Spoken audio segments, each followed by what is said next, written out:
I started at GE, it was huge. GE was a big company in terms of employees. They called everything like Fifth and Vine and places like that. It was a big happening, exciting place to be able to get to work. The hallways in the basement were just, it was like a city street. There were so many people and things. There were a lot of people here.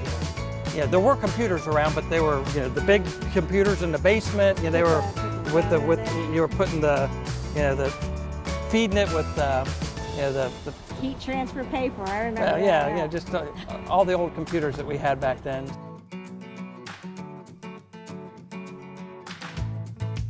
The last 10 years, GE is so woman-friendly. Now there's hardly everything here is a big machine with big parts. Well, I think the biggest change is you got green grass here instead of gravel parking lot, right? Yeah.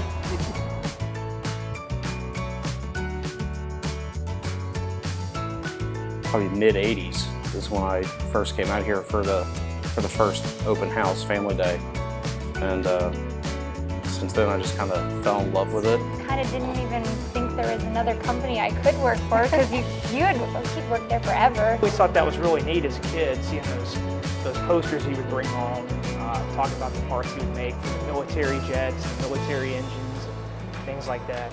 The family days back then, they would allow you to go out, tour into the shops and things like that. They had a lot of stamping presses and welding and all kinds of different processes. So you actually got to go out and see some of those things. So early in life, I was exposed to what a lot of the different things that they did here. And he was always asking me, when are you coming to aviation? Come where there's a real product. That stuff is easy. This is hard. And I always thought, man, that's so condescending and arrogant. And it wasn't until I finally gave in and said, all right, I'm going to come to aviation that I really got what he meant. And I understood the passion for the product.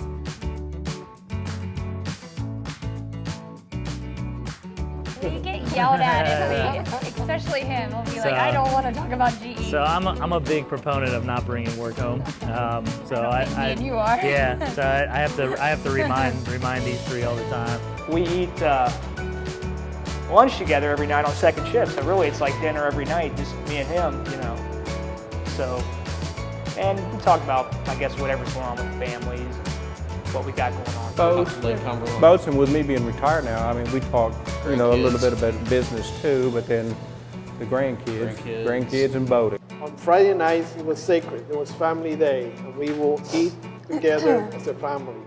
There was hardly any exceptions to that. And to this day, we still practice that.